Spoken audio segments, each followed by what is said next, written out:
കൃഷ്ണ ഗുരുവായൂരപ്പാ ശരണം.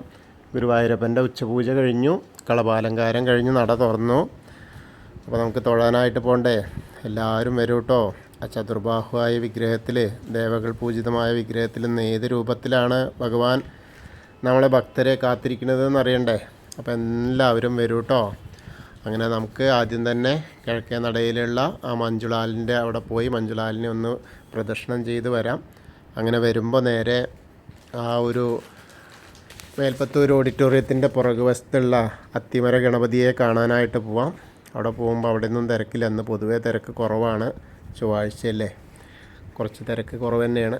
അപ്പോൾ നമുക്ക് എന്തായാലും അങ്ങനെ ഗുരുവായൂരപ്പനെ കാണാനായിട്ട് ആ ഗോപുരവാതിൽ കടന്ന് നേരെ വാതിൽപ്പടി കയറാൻ പോവാട്ടോ. അപ്പോൾ എല്ലാവരും കൂടെ വന്നോളൂ. അതുപോലെ നമ്മുടെ ആ ഒരു 2 കൊമ്പ്, കേശവൻ്റെ കൊമ്പ് കാണാം. അതിൻ്റെ നടുക്കായിട്ട് മഹാലക്ഷ്മി ദേവീനെ കാണാം.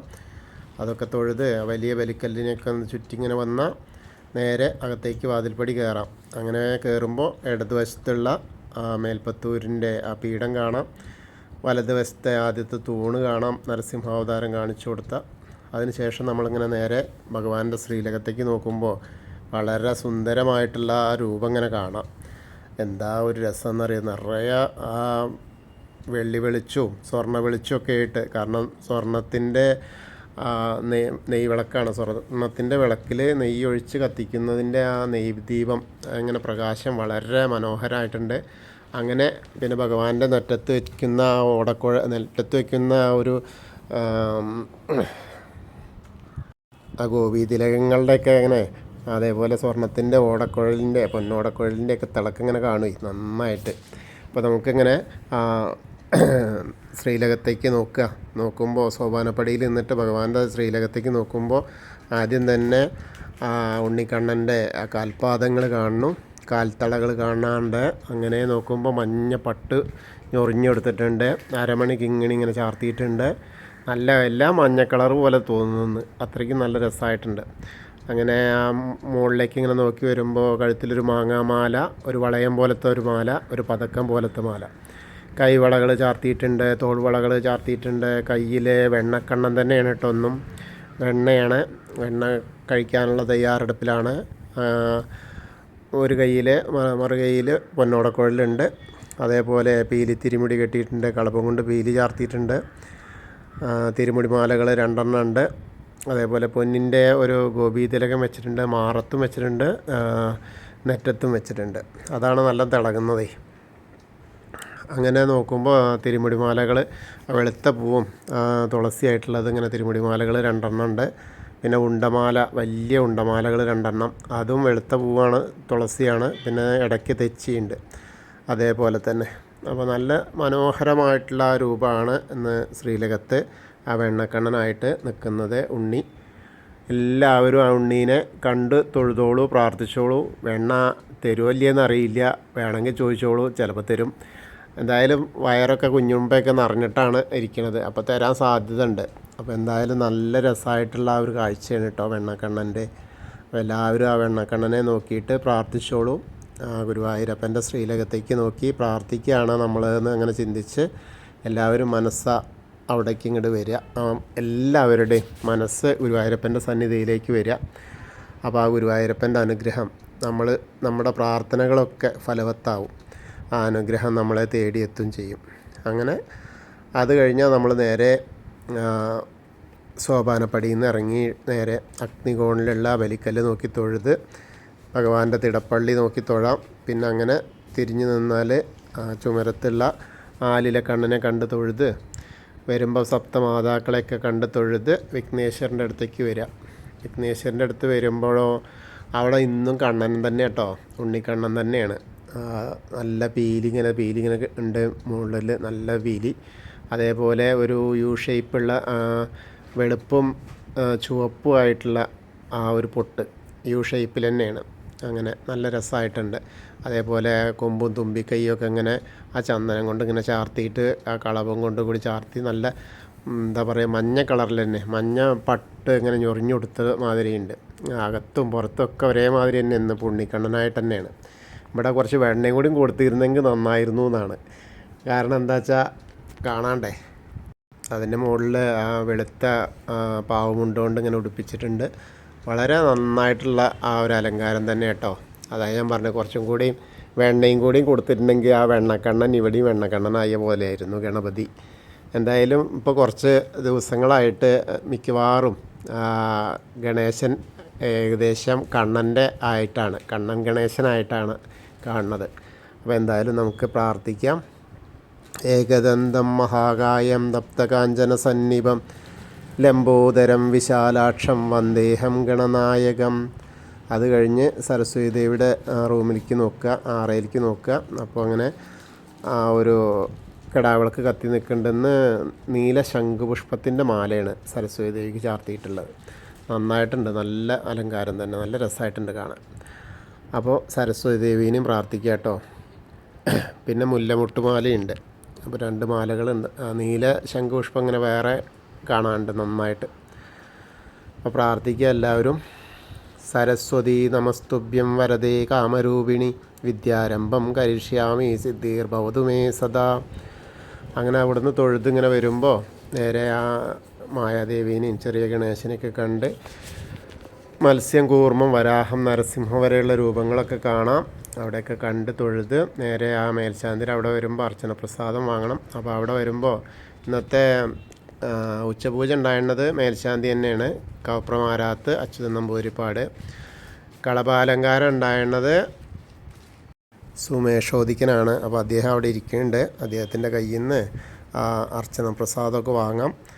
അത് കഴിഞ്ഞ വാമനാവതാരവും ഗജേന്ദ്രമോക്ഷത്തിൻ്റെ ആ ഒരു അവതാരവും അതേപോലെ മഹാവിഷ്ണു ഗരുഡാരൂഢനായിരിക്കുന്ന മഹാവിഷ്ണുവിനെയൊക്കെ കണ്ട് തൊഴുതിങ്ങനെ വരുമ്പോൾ നമ്മൾ അനന്തശായിയായ അനന്തപത്മനാഭനെ കാണാനായിട്ട് പോവാം. അവിടെ ഇന്ന് ധാരാളം പൂക്കളുണ്ട്, മാലകൾ ധാരാളമുണ്ട്, മുല്ലപ്പൂ ധാരാളമുണ്ട്, അതേപോലെ താമരമാല ഉണ്ട്, തുളസിമാലയുണ്ട്. അപ്പോൾ എല്ലാവരും പ്രാർത്ഥിച്ചോളൂ കേട്ടോ അനന്തശായിയെ നോക്കിയിട്ട്. അത് കഴിഞ്ഞാൽ നമ്മൾ ആ ശ്രീകോവിലിൻ്റെ പുറകുവശത്തായിട്ട് വന്ന് സാഷ്ടാംഗം നമസ്കരിക്കുക. നമസ്കരിച്ചതിന് ശേഷം തിരിച്ചിങ്ങനെ വരുമ്പോൾ ബാക്കിയുള്ള ദശാവതാര വിഗ്രഹങ്ങളൊക്കെ കാണാം. ശ്രീരാമനും ബലരാമനും ഭാർഗവരാമനും അതേപോലെ എല്ലാവരും കണ്ടിങ്ങനെ വരുമ്പോൾ കണ്ണൻ്റെ അവിടെ ഒരു തുളസിമാല ഉണ്ട്. മുരുകന് ഭസ്മാഭിഷേകം കഴിഞ്ഞിട്ടുണ്ട്. ഹനുമാൻ സ്വാമിയുടെ അടുത്ത് വരുമ്പോൾ ഒന്ന് എന്താ പറയുക, വെറ്റിലമാല ഉണ്ട്. വെറ്റിലമാല ധാരാളം ചാർത്തിയിട്ടുണ്ട്. കുറേ ദിവസമായിട്ട് എപ്പോഴെങ്കിലും മാലകൾ ചാർത്താറുള്ളൂ. കുങ്കുമമുണ്ട്. അപ്പോൾ എല്ലാവരും ഹനുമാൻ സ്വാമീനെ പ്രാർത്ഥിച്ചോളൂ. ത്വമസ്മിൻ കാര്യനിര്യാഗേ പ്രമാണം ഹരിസത്തമ ഹനുമാൻ യജ്ഞമാസ്തായ ദുഃഖക്ഷയകരോ ഭവ മനോജവം മാരുതതുല്യവേഗം ജിതേന്ദ്രിയം ബുദ്ധിമതാം വരിഷ്ടം വാദാത്മജം വാനരയൂഥമുഖ്യം ശ്രീരാമദൂതം ശിരസാ നമാമി. ബുദ്ധിർബലം യശോധൈര്യം നിർഭയത്വം അരോഗത അജാഡ്യം വാഗ്പടുത്തം ഹനുമസ്മരണാത് ഭവേത്. ഓം നമോ ഭഗവതേ ആഞ്ജനേയായ മഹാബലായ സ്വാഹ. അങ്ങനെ ഹനുമാൻ സ്വാമിയെ പ്രാർത്ഥിച്ച് ആ രാധാകൃഷ്ണ വിഗ്രഹവും കാളിയമർദ്ദന രൂപവും വെണ്ണക്കണ്ണിനെയൊക്കെ കണ്ട് വീണ്ടും നമ്മൾ ഓവിൻ്റെ അവിടെ ഒന്ന് പ്രാർത്ഥിക്കുക. അതിനുശേഷം ആ താമരക്കണ്ണനെ കാണാം. കുറച്ച് പടിഞ്ഞാറോട്ട് മാറിയിട്ട് നോക്കിയാൽ കൽപ്പകവൃക്ഷത്തിൻ്റെ ചുവട്ടിലിരിക്കുന്ന താമരക്കണ്ണനെ കണ്ട് പിന്നെ കിഴക്ക് വശത്തേക്ക് വരുമ്പോൾ മണിക്കിണർ കാണാം. അതേപോലെ നൃത്താറ കണ്ട് തൊഴാം. കിടാവിളക്ക് കാണാം. അവിടെ തന്നെ ഓവിൻ്റെ അവിടെ നിന്നിട്ട് നേരെ കിഴക്ക് വശത്തേക്ക് നോക്കിയാൽ കൊടിമരം നോക്കി തൊഴാട്ടോ. അവിടെ നിന്ന് തന്നെ തൊഴാൻ പറ്റുന്ന ഒരു അവസ്ഥയാണ്. അപ്പോൾ അവിടെ നിന്ന് തൊഴുന്നത് നല്ലതാണ്, ഉള്ളിൽ നിന്ന് തന്നെ തൊഴുമ്പോഴേ. അപ്പോൾ കൊടിമരം നോക്കിയിട്ടും കൂടി തൊഴാൻ ശ്രമിക്കുക എല്ലാവരും. പിന്നെ നമ്മൾ കുറൂരമ്മേനെയും പിന്നെ നാരദരെയൊക്കെ കണ്ട് വസുദേവരെയൊക്കെ കണ്ട് വടക്കേ നടയിൽ കൂടെ പുറത്തേക്ക് വരിക. പുറത്തേക്ക് വന്നാൽ നേരെ പ്രസാദ കൗണ്ടറിൽ നിന്ന് ചന്ദനവും തീർത്ഥമൊക്കെ വാങ്ങാം. അത് കഴിഞ്ഞാൽ നമുക്ക് എടത്തരിയത്തുകാവ് ഭഗവതീനെ കാണാനായിട്ട് പോവാം. അപ്പം അങ്ങനെ നമുക്ക് അമ്മയെ കാണാനായിട്ട് തൊഴാം. അങ്ങനെ ചുവന്ന പട്ടെടുത്തിട്ട് അമ്മ ഗോളക തന്നെയാണ് കേട്ടോ, ചുവന്ന പട്ടെടുത്തിട്ട് നന്നായിട്ട് അങ്ങനെ ഇരിക്കണു. പിന്നെ ധാരാളം പൂക്കളുണ്ട്. അതേപോലെ ആ ശിവേലി വിഗ്രഹം പോലത്തെ വിഗ്രഹം ഉണ്ടല്ലോ, അവിടെയും തെച്ചിമാല ചാർത്തിയിട്ടുണ്ട്. തുളസിമാലയുണ്ട്. അതേപോലെ ഭഗവതിക്കും തുളസിമാല ചാർത്തിയിട്ടുണ്ട്. അപ്പോൾ എല്ലാവരും അമ്മേനെ കണ്ട് പ്രാർത്ഥിക്കുക. സർവമംഗളമാംഗല്യേ ശിവേ സർവാർത്ഥസാധികേ ശരണ്യേ ത്രയംബകേ ഗൗരി നാരായണി നമസ്തുതേ. അങ്ങനെ അമ്മയെ കണ്ട് തൊഴുത്ത് നമ്മളിങ്ങനെ വരുമ്പോൾ ആ കോർണറിലെത്തിയ മമ്മിയൂരപ്പനെ പ്രാർത്ഥിക്കുക.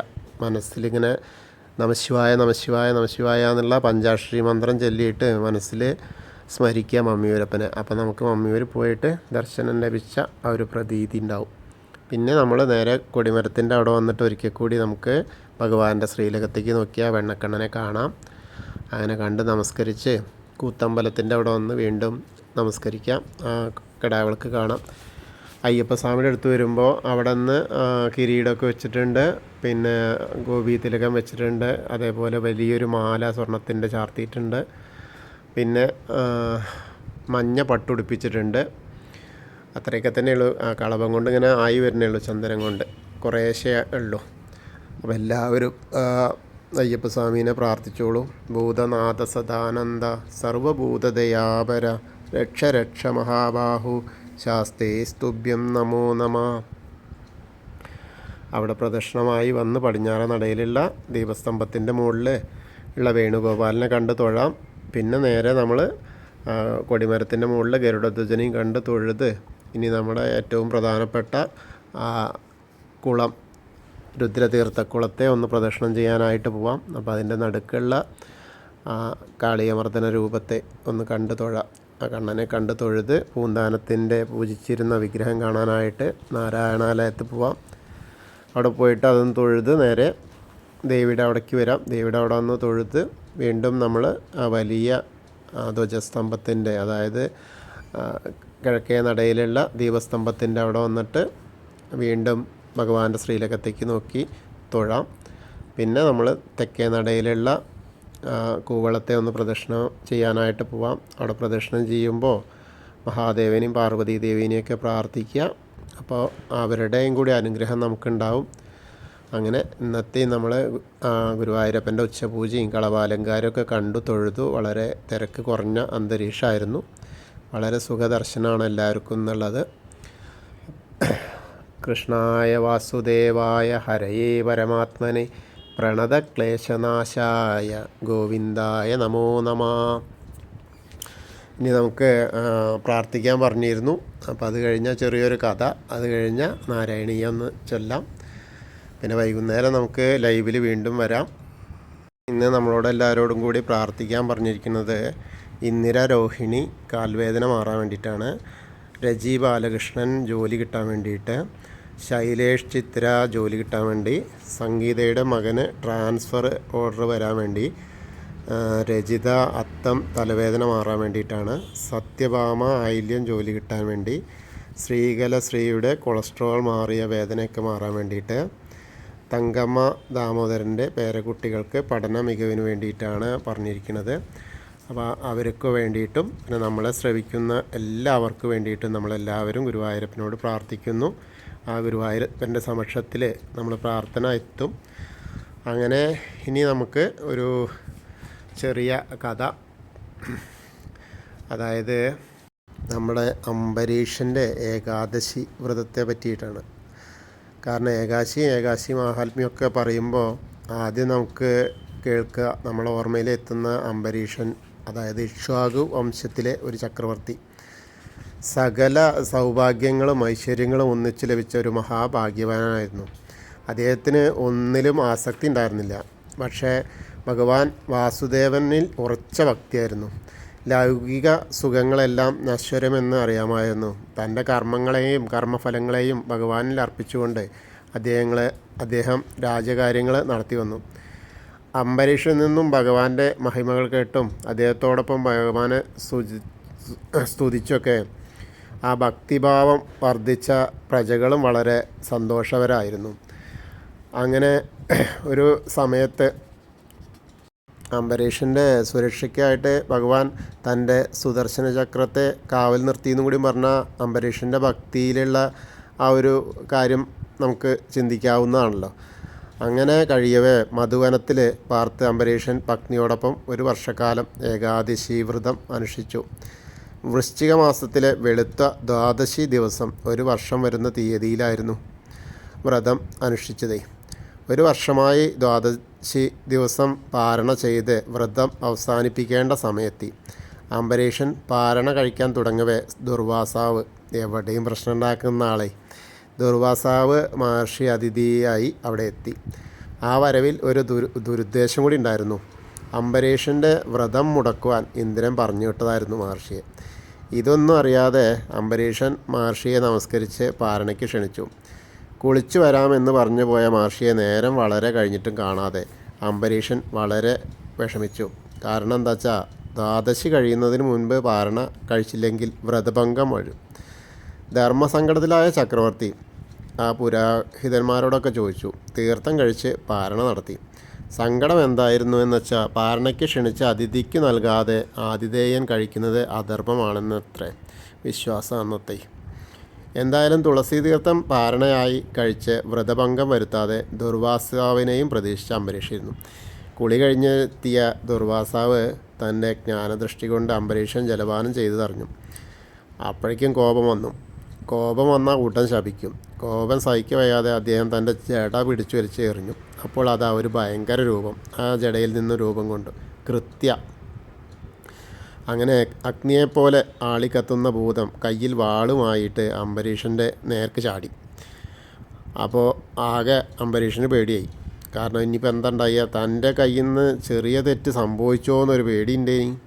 അങ്ങനെ ഭഗവാനെ പ്രാർത്ഥിച്ച് നിശബ്ദം നിലകൊണ്ടു. എന്ത് പേടിയുണ്ടായാലും വേണ്ടില്ല, ഭഗവാൻ തൻ്റെ രക്ഷയ്ക്കെത്തുന്നു. തൻ്റെ ഭൂതം അംബരീഷനെ ഇപ്പോൾ കൊല്ലും എന്ന പ്രതീക്ഷയോടെ ദുർവാസാവും കണ്ണുമിഴിച്ചു നിന്നു. എല്ലാവരുടെയും പ്രതീക്ഷകളെയും തകർത്തുകൊണ്ട് അവർ കണ്ടതോ ആ ഭൂതം അതാ ഭസ്മമായിട്ട് നിലത്ത്. അതെങ്ങനെ ആർക്കും ഒരു പിടിയും കിട്ടില്ല. കാരണം എന്താ വെച്ചാൽ അംബരീഷന് കാവൽ നിൽക്കുന്നത് ഭഗവാന്റെ സുദർശന ചക്രമാണ്. അപ്പോൾ സുദർശന ചക്രം പറ്റിച്ച പണിയാണ്. ചക്രം പെട്ടെന്ന് പ്രത്യക്ഷപ്പെട്ട നിമിഷ നേരം കൊണ്ട് കൃത്യയെ ഭസ്മമാക്കി. ദുർവാസാവ് ബന്ധനായി. അങ്ങനെ അതാകെ സ്തംഭിച്ചു പോയി. അപ്പോൾ അയതാ വരുന്നു ചക്രം മഹർഷിയുടെ നേരെ. തൻ്റെ അഭ്യാസങ്ങളൊന്നും ഇനി ഈ ചക്രത്തോട് നടക്കില്ല എന്ന് ബോധ്യം വന്ന മഹർഷി ഓടാൻ തുടങ്ങി. ജീവനം കൊണ്ട് ഓടി ചക്രം വിടുമോ പിന്നാലെ വരും. അങ്ങനെ ഭൂമിയിൽ മുഴുവൻ ഓടി, ആകാശത്ത് പോയി, സ്വർഗത്ത് പോയി, ദേവലോകത്ത് പോയി, ഒരിടത്തും മുനിക്ക് രക്ഷ കിട്ടുന്നില്ല. ചക്രം പിന്നാലെ പിന്തുടർന്നുകൊണ്ടേ ഇരിക്കുക. നിവൃത്തിയില്ലാതെ ജീവനിൽ കൊതിപൂണ്ട ദുർവാസാവ് ബ്രഹ്മാവിനെ സമീപിച്ചു. ബ്രഹ്മാവ് പറഞ്ഞു, വിഷ്ണുവിനോട് മത്സരിക്കാനൊന്നും താനില്ല. മുനി ഓടി കൈലാസത്തിൽ ചെന്നു. ശിവനും കൈയൊഴിഞ്ഞു. മഹാവിഷ്ണുവിനെ തന്നെ ശരണം പ്രാപിച്ചാൽ മതി മുനിയോട് പറഞ്ഞു. അദ്ദേഹത്തിന് മാത്രമേ ഇനി എന്തെങ്കിലും ചെയ്യാൻ പറ്റൂ. കേട്ട പാതി കേൾക്കാത്ത പാതി നേരെ മുനി വൈകുണ്ഠത്തിലെത്തി. അവിടെ ചെന്ന് രക്ഷിക്കണേ, എൻ്റെ അപരാധമൊക്കെ പൊറുക്കണേ എന്ന് പറഞ്ഞ് ഒരുപാട് പാടി സ്തുതിക്കുകയും ചെയ്തു. എങ്ങനെയും സുദർശന ചക്രത്തിൽ നിന്ന് രക്ഷപ്പെടണ്ടേ. തൊട്ടില്ല എന്ന മട്ടിൽ അത് മുനിയുടെ പുറകെ ഉണ്ട്. ഭഗവാൻ എന്ത് ചെയ്യും? തൻ്റെ ഭക്തനെയല്ലേ മുനി ദ്രോഹിച്ചിരിക്കുന്നത്. അത് ക്ഷമിക്കാൻ പാടില്ല. അപ്പോൾ അതിന് ക്ഷമിക്കാനുള്ള യാതൊരു ചാൻസും ഇല്ല. അങ്ങനെ ഭഗവാന്റെ പ്രതികരണം എങ്ങനെ? അംബരീഷനെ തന്നെ ശരണം പ്രാപിക്കുക, അദ്ദേഹത്തോട് മാപ്പ് ചോദിക്കുക, അദ്ദേഹം ക്ഷമിച്ചാൽ രക്ഷ കിട്ടും. അങ്ങനെ അംബരീഷനെ നശിപ്പിക്കാൻ ശ്രമിച്ച ദുർവാസാവിന് അദ്ദേഹത്തെ തന്നെ ശരണം പ്രാപിച്ചേ മതിയായുള്ളൂ. അങ്ങനെ വീണ്ടും അംബരീഷൻ്റെ അടുത്തെത്തി സാഷ്ടാംഗം നമസ്കരിച്ച് ക്ഷമ ചോദിച്ചു. തന്നെ നശിപ്പിക്കരുതേ എന്നൊക്കെ പറഞ്ഞു. അങ്ങനെ അത് കേട്ടപ്പോൾ തന്നെ അംബരീഷൻ പറഞ്ഞു, മഹാവിഷ്ണുവിനെ പ്രാർത്ഥിച്ചു. അപ്പോൾ ഭക്തൻ്റെ പ്രാർത്ഥന ഭഗവാൻ കേട്ടു. സുദർശന ചക്രം പിൻവാങ്ങി. ഇതാണ് ആ കഥ കേട്ടോ. അപ്പോൾ ആ ദുർവാസാവിന് അപ്പോൾ മനസ്സിലായി ആ വിഷ്ണു ഭക്തിയുടെ ആ ഒരു ശക്തി.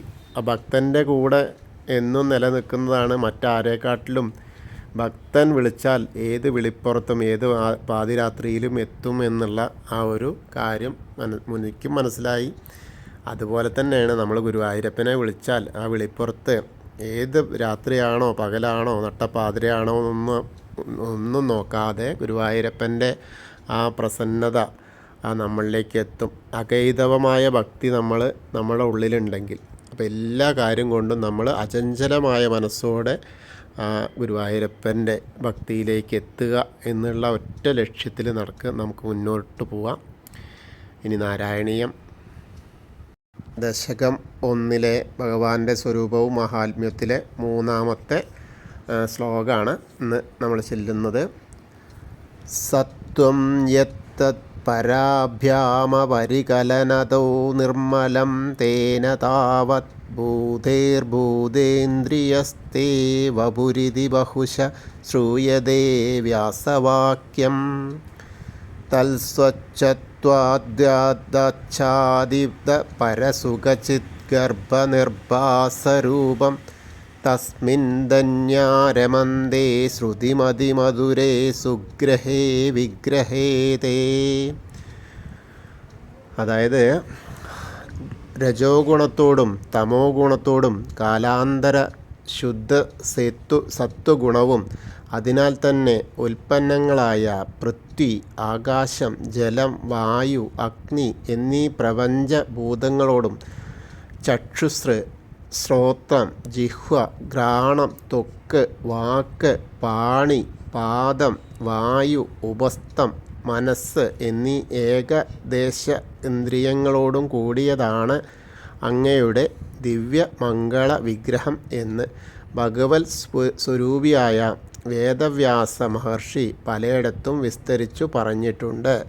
ദർപ്പണത്തിൽ സൂര്യരശ്മി എപ്രകാരം പ്രതിബിംബിച്ച് ദർപ്പണത്വബുദ്ധിയെ കൊടുക്കാതെ പ്രകാശത്തെ മാത്രം കൊടുക്കുന്നുവോ അപ്രകാരം തുല്യമായ അങ്ങയുടെ വപുസ്സിൽ മറയ്ക്കപ്പെടാത്തതായ ചിദാനന്ദൈക രസമാകുന്ന ബ്രഹ്മം അന്തർഭാഗത്ത് പ്രതിബിംബരൂപേണ നിറഞ്ഞ് അതിപ്രകാശരൂപമായി ഭവിക്കുന്നു.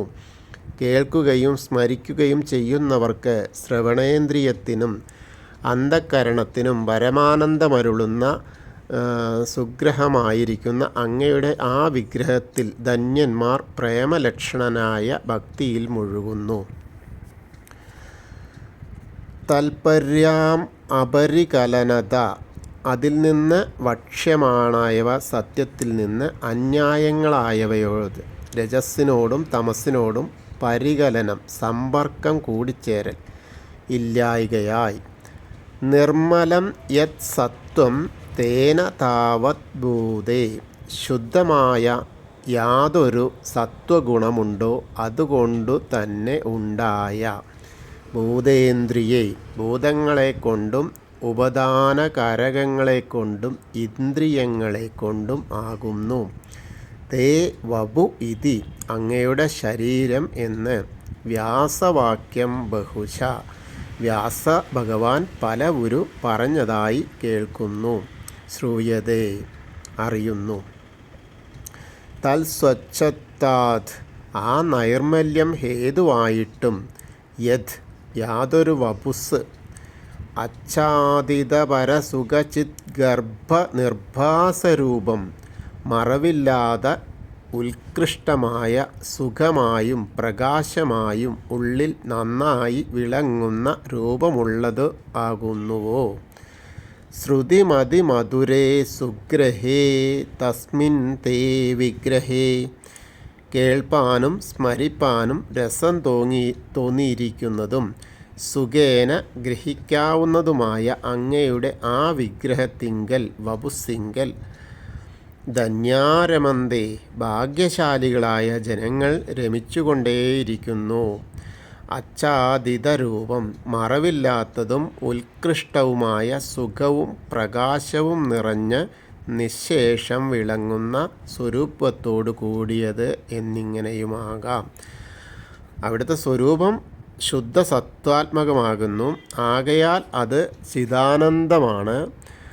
ശ്രവണമനനങ്ങൾക്ക് രുചികരമായ ആ ഭഗവത് സ്വരൂപത്തിൽ രമിക്കുന്നവർ ഭാഗ്യവാന്മാരാണ് എന്നർത്ഥം. അതായത് ഏത് സമയത്തും ആ ഭഗവാന്റെ ചിന്തയിൽ, ആ ഭഗവാന്റെ നമ്മുടെ മനസ്സിൽ ആ ഭഗവാനോടുള്ള ആ ഒരു ഭക്തി തത്തിക്കളിക്കുകയാണെങ്കിൽ അവർക്ക് ആ ഗുരുവായൂരപ്പൻ്റെ അനുഗ്രഹം എപ്പോഴും ഉണ്ടായിരിക്കും എന്നാണ് പറഞ്ഞത് കേട്ടോ.